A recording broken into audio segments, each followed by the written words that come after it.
അപ്പോൾ അതാ നമ്മുടെ മൈക്രോ ഗ്രീൻസ് 10 ദിവസമായപ്പോൾ ഞാൻ വിളവെടുത്തിരിക്കുകയാണ്. ഇത് വൻപയറാണ്. എന്താ പറഞ്ഞാൽ നമുക്കിത് സലാഡിൻ്റെ കൂടെ ഇട്ട് കഴിക്കാം. ഈ മൈക്രോ ഗ്രീൻസ് എപ്പോഴും നമ്മൾ കുക്ക് ചെയ്ത് കഴിക്കുന്നേക്കാളും നല്ലത് സലാഡിൻ്റെ കൂടെ പച്ചയ്ക്ക് കഴിക്കുന്നതാണ്. അപ്പോഴതിൻ്റെ ഗുണം കൂടുതലുള്ളത്. അപ്പം ഞാനിത് എങ്ങനെയാണ് ചെയ്തതെന്ന് നമുക്കൊന്ന് കാണാം. അതായത് എടുത്തു വെച്ചിരിക്കുന്നത് ഇത് ഒരു ദിവസം വെള്ളത്തിലിട്ടിട്ട് വാരി വെച്ചിരിക്കുന്നതാണ് കേട്ടോ. ചെറുപയറിൻ്റെ വിത്താണിത്. ചെറുതായിട്ട് മുളച്ചു തുടങ്ങിയിട്ടുണ്ട്. നമ്മളതൊക്കെ എപ്പോഴും മുളപ്പിക്കാറുള്ളതല്ലേ. പിന്നെ വൻപയർ വിത്ത്. ഇത് ഫ്ലാക്സ് സീഡ്സ് ആണ് കേട്ടോ. ഫ്ലാക്സ് സീഡ്സിനെ കുതിർത്തി വെച്ചിരിക്കുന്നതാണ്. ഇത് കൊക്കോപീറ്റാണ്. നല്ലപോലെ കഴുകി എടുത്തിരിക്കുകയാണ്. വേറെ ഒന്നും ഇതിനകത്ത് ചേർത്തിട്ടില്ല കേട്ടോ. പിന്നെ നമുക്കറിയാമല്ലോ നമ്മുടെ വീട്ടിൽ നമ്മൾ ഉള്ളിയൊക്കെ ഇട്ട് വയ്ക്കുന്ന അതുപോലത്തെ ഒരു ഇത് കൊട്ട എടുത്താൽ മതി. ഒരു 3 പീസ് തുണി ഞാൻ കട്ട് ചെയ്തെടുത്തിട്ടുണ്ട്. എന്നിട്ട് അതിനകത്തേക്ക് വെച്ച് കൊടുക്കാം. അതിൻ്റെ മുകളിലാണ് നമ്മൾ ഈ കൊക്കോപീറ്റ് നിരത്താൻ പോകുന്നത്. അപ്പോൾ നമുക്കറിയാലോ ഈ വേനൽക്കാലത്ത് നമുക്ക് ഇലക്കറികൾക്കൊക്കെ കിട്ടാൻ കുറച്ച് ബുദ്ധിമുട്ടുണ്ട്, പ്രത്യേകിച്ച് ഈ ഫ്ലാറ്റിലൊക്കെ താമസിക്കുന്നവർക്ക്. അപ്പോൾ ഇങ്ങനെ ചെയ്താൽ മതി. നമുക്ക് എല്ലാ ദിവസവും നമുക്ക് ഇലക്കറി കൂട്ടാൻ പറ്റും. അപ്പോൾ അതാ നമ്മൾ കൊക്കോപീറ്റ് നിരത്തി കൊടുത്തിട്ടുണ്ട്. എന്നിട്ട് ഇത് ചെറുപയറിൻ്റെ വിത്ത് ഇങ്ങോട്ട് വിതറി കൊടുക്കുന്നുണ്ടേ. അത് ഇപ്പോൾ ഇത് അടുത്തടുത്താണെങ്കിലും കുഴപ്പമില്ല, ഇത് തിങ്ങി വളർന്നോളും. അപ്പോൾ ഇങ്ങനെ ഇങ്ങോട്ട് കുറച്ചുകൂടെ വട്ടമുള്ള പാത്രമാണെങ്കിൽ കുറച്ചുകൂടെ നല്ലതായിരിക്കും കേട്ടോ. അപ്പോൾ അത് കഴിഞ്ഞിട്ട് നമുക്ക് അതിൻ്റെ മുകളിൽ ഇത്തിരി കൂടെ കൊക്കോപീറ്റ് ഇട്ട് കൊടുക്കണം. ചെറുപയറൊക്കെ നമുക്ക് വേഗം മുളച്ച് കിട്ടുന്ന സാധനമാണല്ലോ. പിന്നെ നമ്മൾ ചെയ്യാൻ പോകുന്നത് അടുത്തത് വൻപയറാണ്. വൻപയറും അതുപോലെ നമുക്ക് വളരെ വേഗം മുളയ്ക്കുന്നതാണ്. അപ്പോൾ ഇത് ഒരു എന്താ പറയുക, ഒരു 10 ദിവസമൊക്കെ മതി കേട്ടോ. 10 ദിവസം കൊണ്ട് ഓക്കെ ആവും. പിന്നെ ഇത് വയ്ക്കുന്ന വെയിലുള്ളിടത്തുകൊണ്ട് വയ്ക്കരുത്. ചെറിയൊരു വെളിച്ചം മാത്രം കിട്ടുന്നിടത്ത് വയ്ക്കണം. അപ്പോൾ വൻപയർ നമ്മൾ പാകി കൊടുത്തിട്ടുണ്ട്. ഇതിൻ്റെ മുകളിൽ നമുക്ക് ഇത്തിരി കൊക്കോപീറ്റ് ഇട്ട് കൊടുക്കാം.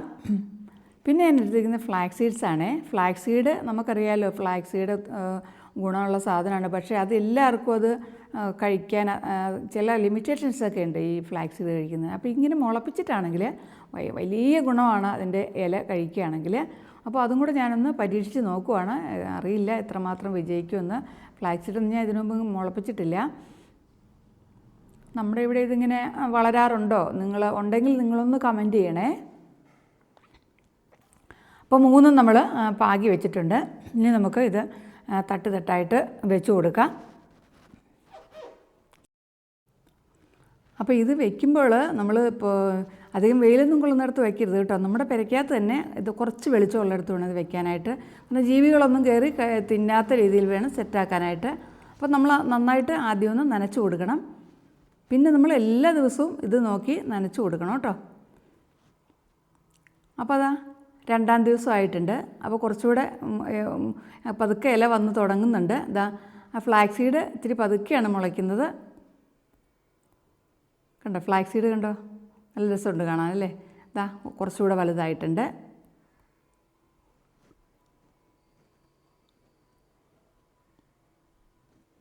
ഇതാ അങ്ങനെ പതുക്കെ വളർന്ന് വരുന്നുണ്ട്. അപ്പോൾ ദേ 5 ദിവസമായ ശേഷമുള്ള വളർച്ച നിങ്ങൾ കണ്ടോ? ഇപ്പോൾ എല്ലാം നന്നായിയാണ് നിൽക്കുന്നത് അല്ലേ? ഫ്ലാക്സ് സീഡും ഒക്കെ. ഫ്ലാക്സ് സീഡ് അല്പം ഒരു ചാഞ്ഞ് നിൽക്കുന്നേ ഉള്ളൂ. പക്ഷേ ഇലകളൊക്കെ നന്നായിട്ടാണ് നിൽക്കുന്നത്.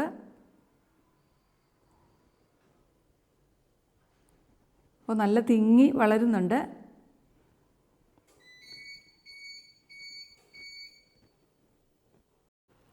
യൂസ്ഫുള്ളായെങ്കിൽ നിങ്ങൾ മറ്റുള്ളവർക്കൊക്കെ ഒന്ന് ഷെയർ ചെയ്ത് കൊടുക്കണേ. അപ്പോൾ അതാ നമ്മുടെ മൈക്രോ ഗ്രീൻസ് 10 ദിവസം ആയിട്ടുണ്ട്. ഇതെല്ലാ ദിവസവും നമ്മൾ നനച്ച് കൊടുക്കുന്നുണ്ടായിരുന്നു. പിന്നെ എന്താ പറയുക, ഇത് വൻപയർ, ഇതിന് 2 ഇല വന്നിട്ടുണ്ട്. 2 ഇല വരുമ്പോഴാണ് സാധാരണ നമുക്ക് കട്ട് ചെയ്തെടുക്കേണ്ടത്. അപ്പോൾ ഇന്നിത് കട്ട് ചെയ്യാൻ പോവാണ്. പിന്നെ ഇത് ചെറുപയറാണ്. ഇതങ്ങോട്ട് അത്രയ്ക്കായിട്ടില്ല. ഇതാണ് ശരിക്കും പറഞ്ഞാൽ ഫ്ലാക്സ് സീഡ് നട്ടത് മാത്രം എന്താ പറയുക, അതങ്ങോട്ട് അത്ര സക്സസ് ആയില്ല. ചിലവോളത് ശരിയാവും, ചിലവോളത് ശരിയാവില്ല എന്ന് പറഞ്ഞതുപോലെ വന്നിട്ടുണ്ട്. എന്നാൽ ഫ്ലാക്സ് സീഡിൻ്റെ പ്രത്യേകത എന്ന് പറഞ്ഞാൽ ഫ്ലാക്സ് സീഡ് നമുക്ക് എല്ലാവർക്കും സീഡായിട്ട് കഴിക്കാൻ പറ്റില്ല. അതിന് കുറച്ച് ലിമിറ്റേഷൻസ് ഉണ്ട്. അപ്പോൾ ഇങ്ങനെ മുളപ്പിച്ചിട്ട് ഇലയായിട്ട് കഴിക്കുകയാണെങ്കിൽ നമുക്ക് എല്ലാ പ്രായക്കാർക്കും, കുഞ്ഞു കുട്ടികൾക്ക് മുതൽ വലിയവർക്ക് വരെ കഴിക്കാം എന്നാണ് ഞാനിതൊന്ന് സെർച്ച് ചെയ്തപ്പോൾ കണ്ടത്. അപ്പോൾ നമുക്കിത് കട്ട് ചെയ്തെടുക്കാം. മൈക്രോ ഓർഗാനിസിൻ്റെ ഗുണങ്ങളെക്കുറിച്ച് പറയേണ്ട ആവശ്യമില്ല, നമുക്കെല്ലാവർക്കും അറിയാവുന്നതാണ്. ഇത് സലാഡിൻ്റെ കൂടെ ഇട്ട് കഴിക്കുന്നതാണ് ഏറ്റവും നല്ലത് എന്നാണ് ഡോക്ടർമാരുടെ അഭിപ്രായം. അതായത് വേവിച്ച് കഴിക്കുമ്പോൾ അതിൻ്റെ ഗുണം നഷ്ടപ്പെടുമെന്നാണ് ഞാൻ കണ്ടത്. അപ്പോൾ നമുക്കിത് സലാഡിൻ്റെ കൂടെ കഴിക്കാം. ഇനിയിപ്പോൾ വേവിച്ച് കഴിക്കണമെന്നുള്ളവർക്ക് തോരനാക്കിയും കഴിക്കാം കേട്ടോ, പക്ഷെ അതത്ര ഗുണം ചെയ്യില്ല എന്ന് പറയുന്നു. അപ്പോൾ ഇങ്ങനെ നമുക്ക് കട്ട് ചെയ്തങ്ങ് എടുത്താൽ മതി. നമ്മുടെ വീട്ടിൽ പച്ചക്കറി എല്ലാ ദിവസവും ഇലക്കറി കഴിക്കാം ഈ വേനൽക്കാലത്തൊക്കെ. ഇങ്ങനെയൊക്കെ ചെയ്തു വെച്ചാൽ എളുപ്പമുണ്ട്.